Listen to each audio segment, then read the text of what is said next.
जय हिंद। मैं आप लोग को अपना YouTube channel study chemistry class पर स्वागत करता हूं। जो लोग फर्स्ट बार इस चैनल पर आए हैं, चैनल को सब्सक्राइब कर बेल आइकन दबा दीजिएगा कि हर एक वीडियो का नोटिफिकेशन आप लोग को मिलता रहे। और लाइक करके दोस्तों को भी शेयर करना बिल्कुल नहीं भूलिएगा। और हम लोग देख रहे हैं जो टॉपिक दिया हुआ है डी एंड एफ ब्लॉक।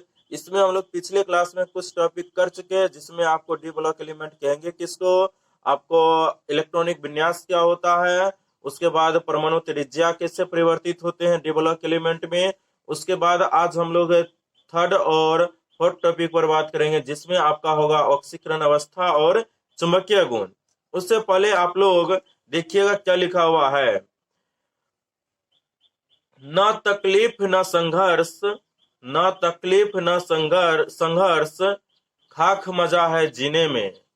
न तकलीफ न संघर्ष, खाक मजा है जीने में। बड़े बड़े तूफान थम जाते हैं जब आग लगी हो सीने में। दोस्तों, जब आपको पढ़ने की इच्छा अगर अंदर से जाहिर हो जाएगा तो आपको किसी भी प्रकार की मजबूरी का सामना करते हुए आप उसको झेल सकते हो।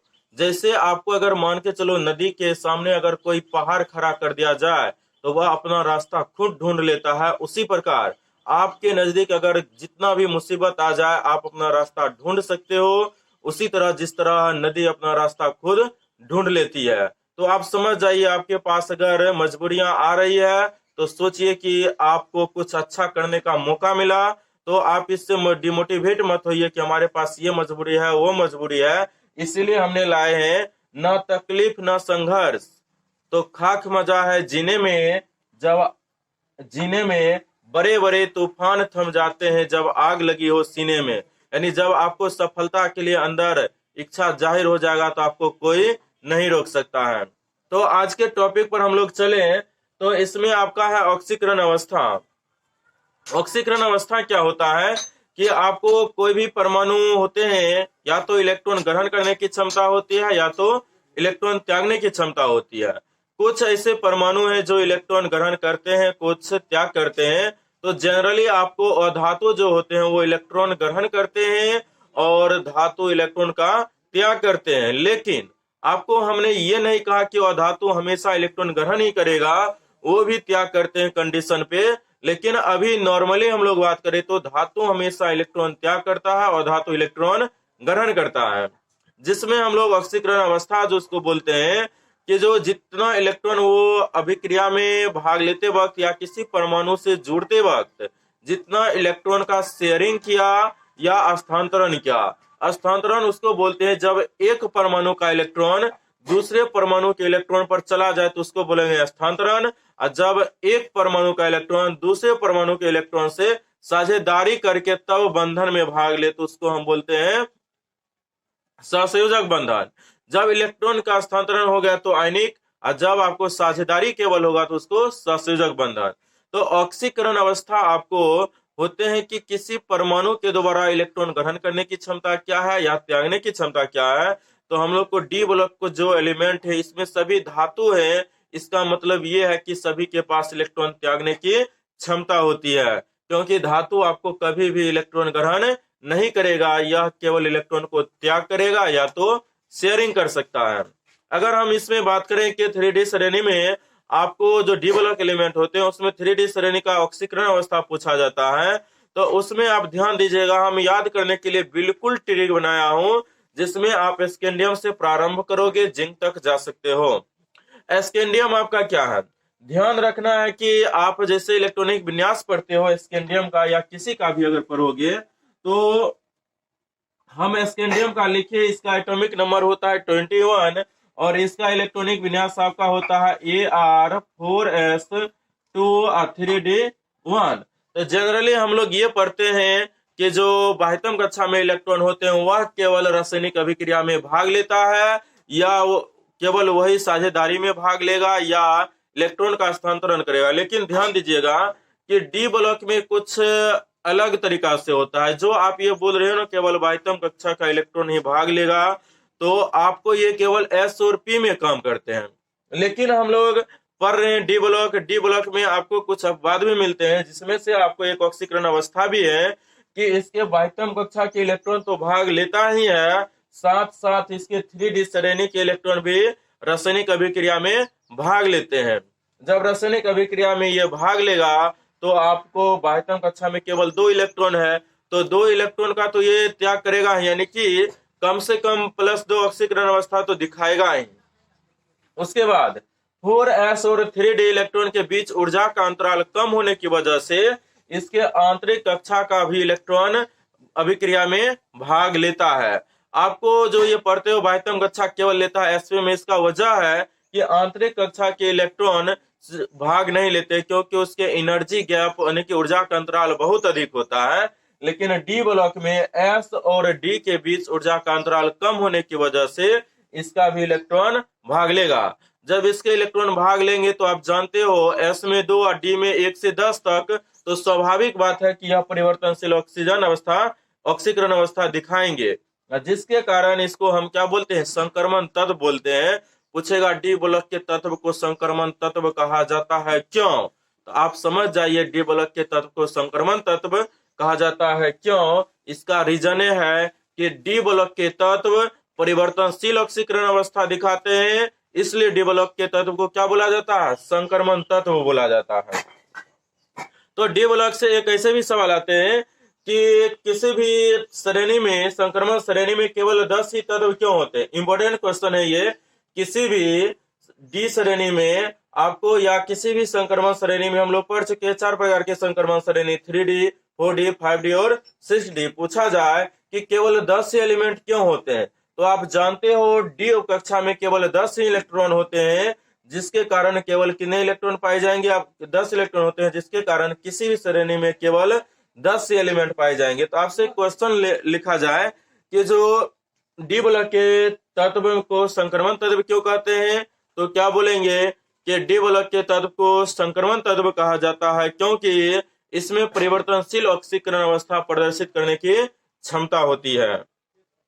उसके बाद सवाल पूछे कि किसी भी संक्रमण श्रेणी में केवल 10 ही तत्व होते हैं क्यों, यह आपका इंपॉर्टेंट क्वेश्चन है। तो उत्तर क्या इसका देंगे कि किसी भी यानी कि डी उपकक्षा में केवल 10 ही इलेक्ट्रॉन प्रवेश कर सकते हैं, जिसके कारण किसी भी संक्रमण श्रेणी में केवल 10 ही तत्व उपस्थित होते हैं। ये दोनों क्वेश्चन लिखकर आप आंसर जरूर लिख लीजिएगा, इंपॉर्टेंट क्वेश्चन है। और इसमें ऑक्सीकरण अवस्था से रिलेटेड जो है आप याद करो कि एस्केंडियम बाह्यतम कक्षा में 2 इलेक्ट्रॉन है, +2 ऑक्सीकरण अवस्था होना चाहिए, लेकिन ध्यान रखिएगा ये अपवाद है, +2 लिखकर काटा गया। यह +2 ऑक्सीकरण अवस्था नहीं दिखाता है, यह +3 ऑक्सीकरण अवस्था केवल दिखाएगा, जिसमें एस का 2 इलेक्ट्रॉन, डी का 1 इलेक्ट्रॉन आपको भाग लेगा, +3 ऑक्सीकरण अवस्था दिखाएगा। उसके बाद क्रम वाइज से परमाणु संख्या बढ़ते जाएगा, ऑक्सीकरण अवस्था 1 से बढ़ते जाएगा मैग्नीज तक। जैसे आपका टाइटेनियम को 1 बढ़ा के +4 तक जाएगा, +2 से +4। उसके बाद वेनेडियम है, ये +2 से +5, क्रोमियम +2 से +6, मैग्नीज +2 से +7, आयरन +2 से 6, एक घटते गया, फिर एक घटेगा +5, +2 से +5, कोबाल्ट निकेल +2 से +4, कॉपर +2 से +3 होता है, लेकिन इसमें एक अपवाद ध्यान रखिएगा कि कॉपर +1 ऑक्सीकरण अवस्था भी दिखाता है।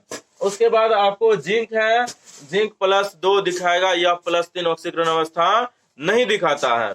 तो आप ध्यान दीजिएगा, इससे संबंधित क्या सब सवाल बनेगा, ये टेबल आपको याद करना पड़ेगा। आप लोग एक बार स्क्रीनशॉट ले सकते हो। ये टेबल याद करने के बाद इससे सवाल क्या बनते हैं, पूछेगा कि निम्नलिखित में से कौन तत्व केवल 1 ऑक्सीकरण अवस्था दिखाते हैं, जिसमें आपको केवल 1 दिखाने वाले हैं, एस्केंडियम और जिंक। अगर पूछ ले केवल +3 ऑक्सीकरण अवस्था दिखाने वाले एलिमेंट कौन है, तो कौन हो जाएगा, एस्केंडियम, या केवल +3 दिखाता है। अगर पूछ ले केवल +2 दिखाने वाले कौन है, तो जिंक है। अगर पूछ ले कि 3D संक्रमण श्रेणी में या प्रथम संक्रमण श्रेणी, क्योंकि 3D प्रथम संक्रमण श्रेणी है, उसके बाद आपको आता है कौन सा, 4D, उसको द्वितीय संक्रमण श्रेणी बोलेंगे। इसी प्रकार से तृतीय और चतुर्थ कर सकते हो। तो 3D संक्रमण श्रेणी को हम प्रथम संक्रमण श्रेणी कहते हैं। और पूछ लेगा सवाल आपको 3D श्रेणी या प्रथम संक्रमण श्रेणी में कौन ऐसे तत्व है जो सबसे अधिकतम ऑक्सीकरण अवस्था को प्रदर्शित करते हैं। तो आप मैग्नीज के बारे में देख रहे हो, +2 से +7 तक ये दिखाएगा, +2 से +7, यानी कि आपसे पूछ लेगा प्रथम संक्रमण श्रेणी के तत्व में सबसे अधिकतम ऑक्सीकरण अवस्था का ह्रास किसका होता है। तो आपको क्या हो जाएगा, मैग्नीज, क्योंकि +2 से +7। ऐसा भी पूछ लिया जाता है कि सबसे अधिकतम कौन दिखाता है, तो +2 और +7। या ऐसा पूछ सकता है कि क्रोमियम के ऑक्सीकरण अवस्था का ह्रास क्या होता है। किसी एक एलिमेंट को पकड़ लेगा, उसी के ऑक्सीकरण अवस्था का ह्रास पूछ देगा। तो ह्रास मीन्स न्यूनतम कितना है, अधिकतम कितना है। हमने सवाल किया था क्रोमियम, तो क्रोमियम आप देख सकते हो +2 से प्रारंभ होता है, +6 तक गया, यानी कि क्रोमियम के ऑक्सीकरण अवस्था का ह्रास +2 से +6 तक है। आपको इसमें और तरह के सवाल बनते हैं कि इसको हम मान के चलो संक्रमण श्रेणी बोला गया, 3D श्रेणी पूरे को संक्रमण श्रेणी बोले, लेकिन एक और सवाल बनता है, जो आपका इधर वाले ग्रुप है जिंक वाले, इसको संक्रमण श्रेणी के अंतर्गत नहीं माना जाता है। इसको बोला जाता है झूठा संक्रमण तत्व। झूठा इसलिए बोला जाता है क्योंकि यह केवल एक ऑक्सीकरण अवस्था दिखाते हैं, क्योंकि आप जानते हो संक्रमण तत्व उसे कहते हैं जो परिवर्तनशील ऑक्सीकरण अवस्था दिखाएगा। लेकिन जिंक में आपको क्या हो जाता है, अगर हम जिंक की बात करें तो ये आपका 3D10 हो जाता है। और आपको बोल चुके हैं पूरा भरा हुआ ऑर्बिटल की स्थायित्व अधिक होता है, वह इलेक्ट्रॉन त्यागना नहीं चाहेगा, न ही ग्रहण करना चाहेगा। तो इसके केवल 4s के इलेक्ट्रॉन ही क्या करते हैं, आपको अभिक्रिया में भाग लेगा, जिसके कारण यह केवल +2 ऑक्सीकरण अवस्था दिखाते हैं। तो जिंक वाले ग्रुप जो हैं, इसको हम लोग बोलते हैं स्यूडो ट्रांजिशन एलिमेंट, यानी झूठा संक्रमण तत्व। अब बाकी जो सब है इसको हम लोग क्या बोलेंगे, संक्रमण तत्व। उम्मीद करते हैं कि ऑक्सीकरण अवस्था से संबंधित जो भी सवाल बनते हैं उसमें आप नहीं फंसोगे। उसके बाद आता है आपका चुंबकीय गुण। जब चुंबकीय गुण की बात आता है तो चुंबकीय गुण क्या होता है, किसी भी तत्व को चुंबक की ओर या तो आकर्षित होंगे या तो विकर्षित हो सकते हैं। इसी से संबंधित आपको जो सवाल बनते हैं चुंबकीय गुण में, तो उसके लिए आपका एक टर्म आता है चुंबकीय आघूर्ण, यानी कि वह चुंबक की ओर किस प्रकार से आकर्षित हो रहा है। उसके लिए एक फॉर्मूला दिया गया, जो कि आपको चुंबकीय आघूर्ण को डिनोट करते हैं हम लोग म्यू से। उसके लिए फॉर्मूला है n × n+2 bm, उसके मात्रक को डिनोट करता है। यहाँ पर जो आपको bm लिखा हुआ है ये मात्रक को डिनोट करता है, जिसको हम लोग बोर मैग्नेट्रॉन बोलते हैं। n आपका होता है अनपेयर्ड इलेक्ट्रॉन की संख्या, यानी जो आपका परमाणु दिया हुआ है उसका इलेक्ट्रॉनिक विन्यास लिखेंगे, और जितना अनपेयर्ड इलेक्ट्रॉन होगा उसी को हम n बोलेंगे। यानी आपसे पूछ ले कि इसमें कौन चुंबकीय होगा, कौन चुंबकीय होगा, यानी कि 2 टर्म आते हैं चुंबकीय में, अनुचुंबकीय, प्रतिचुंबकीय। आपको अनुचुंबकीय उसको बोला जाता है जिसमें अनपेयर्ड इलेक्ट्रॉन हो, अयुग्मित इलेक्ट्रॉन हो, अ से अयुग्मित, अ से अनुचुंबकीय, यानी ऐसे एलिमेंट जिसमें अयुग्मित इलेक्ट्रॉन रहेगा, अयुग्मित इलेक्ट्रॉन रहेगा उसको हम क्या बोलेंगे, अनुचुंबकीय। जिसमें नहीं रहेगा उसको बोलेंगे प्रतिचुंबकीय। अगर एग्जाम्पल की बात करें जिंक का आप इलेक्ट्रॉनिक विन्यास जानते हो कि 4s2 3d10। अभी आपको ये पूछा जाए तो डी में 10 इलेक्ट्रॉन अधिकतम हो सकते हैं, तो डी पूरा भरा हुआ है, एस भी पूरा भरा हुआ है, ये अभी भी आपको क्या होंगे, प्रतिचुंबकीय होगा। क्यों कि यह पूरा भरा हुआ है। अयुग्मित रहेगा इलेक्ट्रॉन तो अनुचुंबकीय, पूरा भरा हुआ रहेगा तो प्रतिचुंबकीय। यहाँ पर आप देख रहे हो जिंक का पूरा भरा हुआ है। अगर पूछ ले आपको जिंक ऑक्साइड ZnO, तो आपका जिंक का ऑक्सीकरण संख्या कितना आएगा, +2, क्योंकि ऑक्सीजन को चाहिए 2 इलेक्ट्रॉन, और 2 इलेक्ट्रॉन लेगा किससे, जिंक से, तो जिंक पर आ जाएगा +2। अगर यहाँ पर हम +2 की बात करें तो पहले कोई भी परमाणु इलेक्ट्रॉन का त्याग करता है बाह्यतम कक्षा का, तब त्याग करेगा आंतरिक कक्षा का। तो बाह्यतम कक्षा के इलेक्ट्रॉन को त्याग किया, इस पर आ गया 0। अभी भी आप देखिएगा एस पूरा खाली है, एस पूरा खाली है, लेकिन डी में सभी इलेक्ट्रॉन युग्मित है, यानी कि सभी इलेक्ट्रॉन का क्या है, जोड़ा लगा हुआ है। और जब जोड़ा लगा हुआ रहता है तो उसको हम क्या बोलते हैं, प्रतिचुंबकीय। जैसे अगर हम बात कर ले आयरन का, आयरन का आप इलेक्ट्रॉनिक विन्यास की बात करें, फेरस ऑक्साइड होता है, एक फेरिक होता है। हम फेरस की बात करें, फेरस हम +2 वाले को बोलते हैं, अब फेरिक +3 वाले को बोलते हैं। फेरस की बात करें, यहाँ पर आप क्या लिखोगे, आर्गन, उसके बाद 4s2 3d6। ये जब आयरन पर कोई आवेश नहीं होता तब लिखते हैं, लेकिन इस पर क्या आवेश है, +2। इलेक्ट्रॉन पहले कहां से निकलता है, बाह्यतम कक्षा से, तो इसका बाह्यतम कक्षा है कौन, 4s, तो s वाले क्या हो जाएंगे 0, यानी 3d6। तो आप जानते हो हुंड्स नियम से पहले किसी समान ऊर्जा वाले ऑर्बिटल में इलेक्ट्रॉन एक एक करके भरता है, उसके बाद जोड़ा लगना प्रारंभ होता है।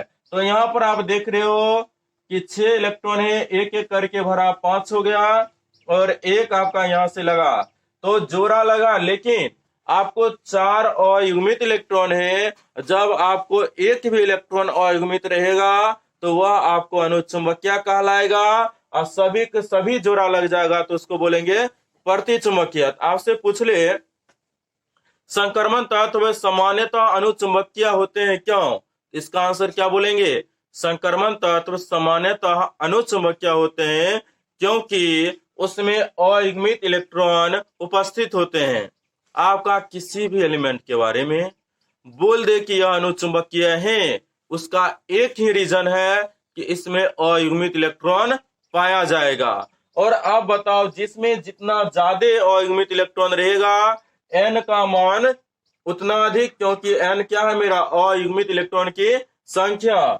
n का मान रखोगे इसका चुंबकीय आघूर्ण अधिक आएगा, जिसके लिए चुंबकीय आघूर्ण अधिक, उसमें चुंबकीय गुण अधिक। तो इतना आप ध्यान रख सकते हो, किसी भी सवाल के बारे में बोले कि यह अनुचुंबकीय होता है, यह प्रतिचुंबकीय होता है, अगर इसका एक ही रीजन बोलना है कि इसमें अयुग्मित इलेक्ट्रॉन पाया जाता है इसलिए यह अनुचुंबकीय होते हैं, इसमें अयुग्मित इलेक्ट्रॉन अनुपस्थित होते हैं इसलिए प्रतिचुंबकीय होते हैं। अगर हम बात कर लें आपसे जिंक ऑक्साइड का, जैसे बात किए, ये कैसा हो जाएगा, प्रतिचुंबकीय है। इसी ग्रुप में आपको आते हैं कैडमियम +2, पूछ लेगा कैडमियम +2 आपका अनुचुंबकीय होते हैं या प्रतिचुंबकीय है, तो क्या बोलेंगे, प्रतिचुंबकीय। जब इसका इलेक्ट्रॉनिक विन्यास लिखोगे, इसमें भी आपको सभी इलेक्ट्रॉन जोड़ा लगा हुआ रहेगा, तो यह क्या हो जाएंगे, प्रतिचुंबकीय। जैसे आपका एक होता है क्यूपरस और एक होता है क्यूप्रिक। क्यूपरस का हम अगर लिखे तो आर्गन, क्योंकि एटॉमिक नंबर 29 होता है, आर्गन 4s1 और 3d इसका बोले थे, अब 3d 10 और +2 है, तो आप लिखोगे आर्गन 4s2 4s1 और 3d 10। इसमें अगर आप इलेक्ट्रॉन निकालोगे तो +1 है, बाह्यतम कक्षा से पहले इलेक्ट्रॉन निकलेगा, तो ये आपका हो गया क्या, 0। और डी में 10 इलेक्ट्रॉन है, जोड़ा लग जाएंगे, तो क्यूपरस आपका क्या कहलाता है, क्यूपरस। क्यूपरस बोले या क्यूपरस ऑक्साइड आपको क्या हो जाएंगे, प्रतिचुंबकीय। जबकि आपको क्यूप्रिक वाले में 2 इलेक्ट्रॉन निकालना है, अब बाह्यतम कक्षा में केवल एक ही इलेक्ट्रॉन है, तो एक S से निकला और एक इलेक्ट्रॉन कहां से निकलेगा, D से, तो यह 10 से हो जाएगा 9, और 9 का जोड़ा नहीं लगेगा, यानी एक आपका अयुग्मित इलेक्ट्रॉन बच जाएगा, जिसकी वजह से यह अनुचुंबकीय होगा। उम्मीद करते हैं कि आप लोग को इस सेशन में पूरा समझ में आया होगा। अगर समझ में नहीं आया तो इस वीडियो को आप फिर पुनः देखिएगा तो जरूर समझ में आएगा, क्योंकि बहुत अच्छा से बता दिया गया। अगर आपको, जो लोग अभी फर्स्ट बार इस चैनल पर आए हो, चैनल को सब्सक्राइब कर दीजिएगा, बेल आइकन दबाना ना भूलिएगा, ताकि हर एक वीडियो का नोटिफिकेशन आपको मिलता रहे। और इसे लाइक करके शेयर भी कर दीजिएगा। और हमने आपको बोल चुका हूं कि आपका पूरा सिलेबस फ्री में बताया जाएगा, एग्जाम भी होगा, ऑब्जेक्टिव क्वेश्चन क्या पूछे जाते हैं वो सब भी बताऊंगा। जैसे कि मैंने आज कोशिश किया कि ऑब्जेक्टिव क्वेश्चन क्या सब पूछता है।